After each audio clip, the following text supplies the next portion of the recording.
Thank you so very much for doing this interview. This is my second time speaking to you. It's been years back. You can't even remember, but we did an interview before. So this is the first time I'm seeing you live. So I'm very excited. Thanks. Tumi, please tell us a little bit more about yourself and the people in Amakuland. Who is Tumi Morake? Oh my gosh. Tumi Morake is this hustler, hard worker, trier of anything once at least. I am a comedian, I'm an actress, I'm a writer, a producer. Hey, me, I'm a liker of things, generally. Fabulous, my darling. Let's talk about Seriously Single. I wanted to do an introduction of the whole movie because I think the movie is actually my life. I'm more Dineo, but then I'm also a little bit of a nonny in a mixture. But let's talk about the movie in general. First of all, congratulations on a stunning movie. Thank you very much. It was a group effort. Tell us a little background. What is Seriously Single? So Seriously Single is a trip full of shooters and heartbreaks and hookups and sisterhood, friendship, you know, love. It's a fun, I like to call it anti-rom-com, because, you know, we're not chasing the knight in shining armor and the damsel in distress. Yes. You know, this is modern dating in the rough seas of dating, and, you know, how do we navigate? In this time of COVID-19, it wasn't released at the cinemas, but on Netflix. How did that have an effect on the movie? Well, initially, you know, we thought, well, here we go. So, you know, we're not going to get our red carpet moment, and we probably have to wait until next year. That's what we thought initially.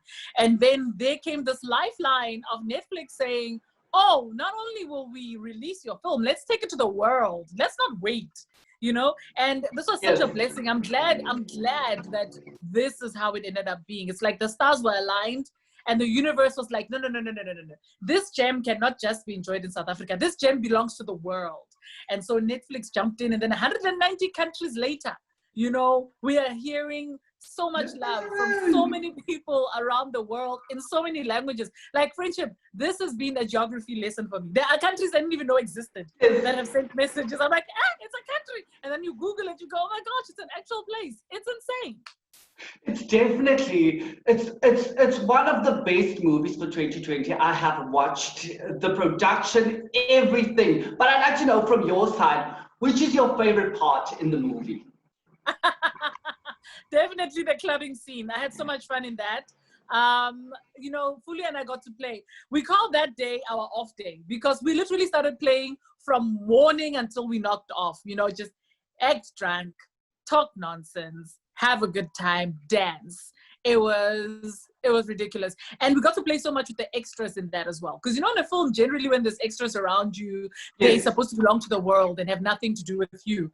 So it was so cool to be in a space where now we can actually play with the people around us. It was so much fun.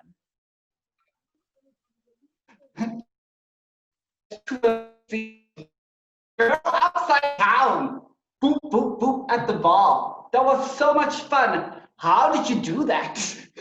Oh, you see, sometimes there's a downside to working with your friends.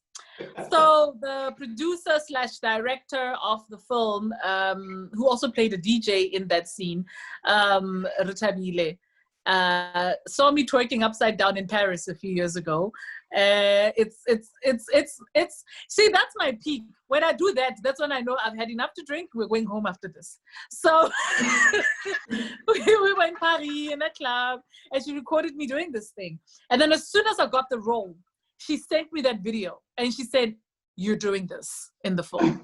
And I was like, "No, I'm not that girl right now." And she said, "Your character is very much that girl." Can we just say that is skill on another level? That levels. Do you know how long I've been doing that? I've been doing that since the days of Patra. You know, there's that thing you've been doing since you're a teenager, and then it stays with you. Unfortunately, that upside down twerk, sadly, it has lived.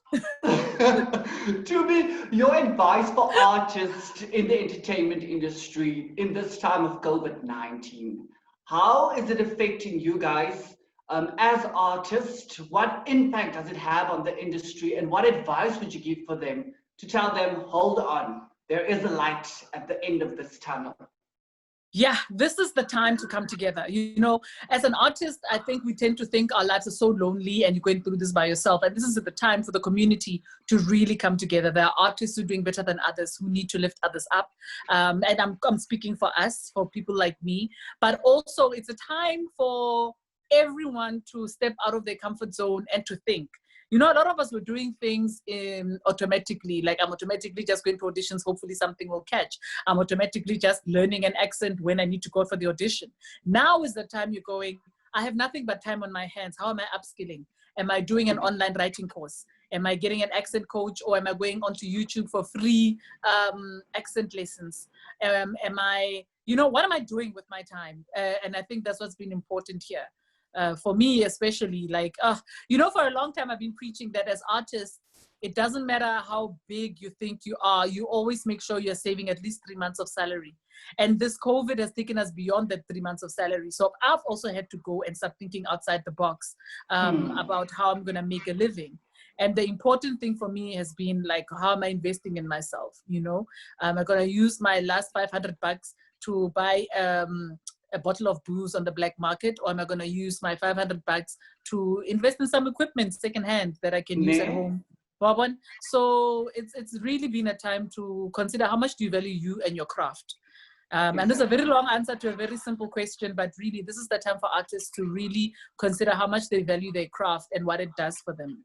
You know, the time of I'm a starving artist and it's sexy is long gone, you know, and people need us right now. We are a source of escapism. We are the source of feel good, and we need to be able to offer that. You know, everyone's online now. Yeah, and everyone's online. You can ask for donations shamelessly. You know, we are seeing even the most famous and rich of the world putting on shows and saying, I'm not going to charge you, but can you donate for my time? And that's going to make a difference for you. It's going to at least buy you groceries or buy you something for that day. I really think this is the most creative time for us, guys. Yeah, that's why we're called creatives. We create. This is the time to create. Most definitely. My darling, the next question is, you are stuck in Washington, D.C. So what is Tumi Morake up to? What is next for you? What are you doing in the United States? So in the United States, I'm planting roots, man. I came here to do gigs and meet up with people. It was a business and pleasure trip. And so right now, I don't know, I'm working in South Africa and I'm still making headways here in America, but I'm looking forward to coming home. I'm counting down to coming home. Yeah, but right now I'm doing a lot of online comedy stuff, doing quite a bit of corporate work, and raising the kids, man. It's, you know, I'm raising my kids for the first time since they were born. I don't think I've ever been with my children for this long. Well, that's a good thing. Without having to hand them over to someone else. It's good for who? For who? For me or for them? They're having enough of me. They are over me. My kids are like, shouldn't you be going to work? Or like, you know, money like COVID, and they're like, oh my God. Tumi, quick questions quickly. What are you listening to at the moment, music-wise? Ooh, friend, I've gone old school. I'm kicking it with some Nina Simone. To be young, gifted and black. Ow! Oh, what? I'm listening to that. I don't know why, but I've really gone old school. I've been listening to Hugh Masekela, Homecoming, the album. I've been listening to quite a bit of, just oldies, but greaties, Kaifas and Leta. I don't know if it's because I miss home so much, or if the combination of COVID and Black Lives Matter has made me go, let me rewind to a time that we were more conscious and didn't have to wait to be killed and attacked to celebrate our identity, you know.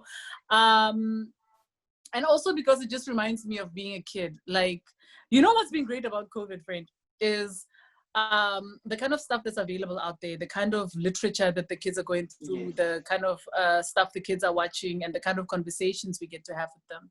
So yeah, so it's just left me just being very nostalgic. And at the moment, what was the last book you read? Ooh, what was the last book I read? I haven't read a book in a minute. I actually haven't read a book in a minute. Favorite author?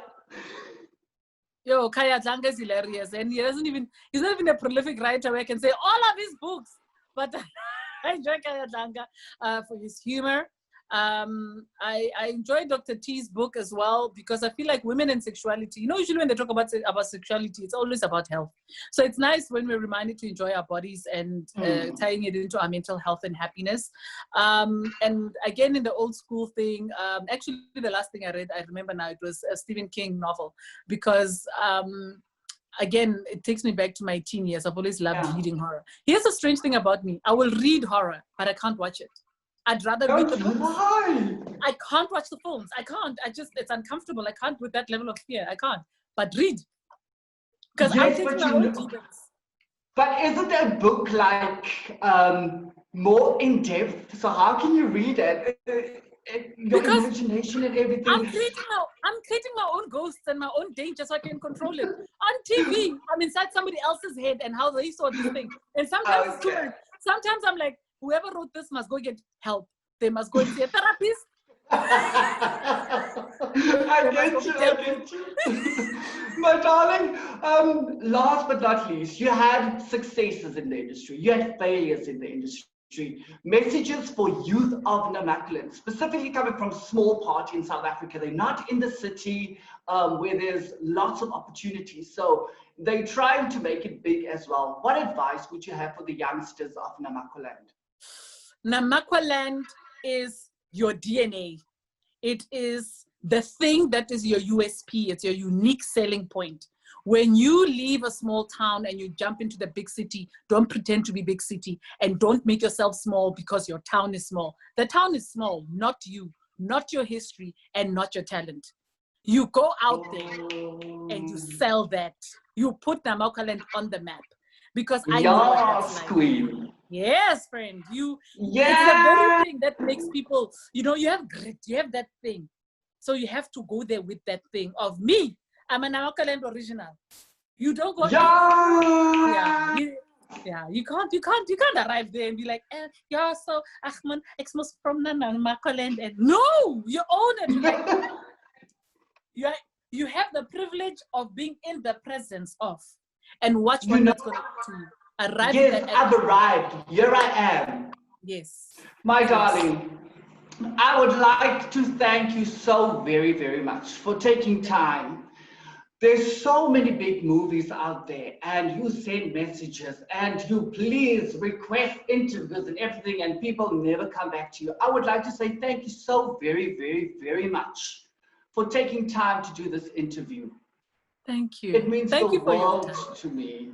Can you tell me, where can people stream Seriously Single, and why is it a must to stream Seriously Single? Firstly, you have to stream it on Netflix because Netflix is affordable. For next to nothing, you're getting the best from all over the world. You have to watch Seriously Single because, listen, COVID has us all depressed.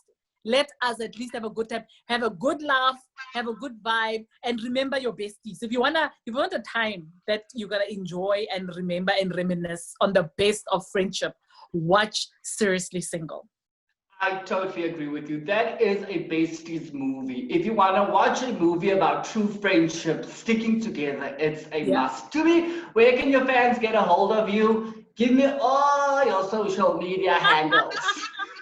So I am on Instagram, Facebook, and Twitter. I am Tumi _Morake. I'll just enter Tumi Morake. You'll see me. I'm verified. So that's where people see me. And while they're streaming the film, they can also stream my one-man show from 2015 called To Me or Not To Me. It's on Netflix as well. And also Comedians of the World, where we were with comedians from everywhere. That was also a very dope one. Thank you so very much for taking time, Tumi. Love and appreciate you. Big fan always. Thank you so much.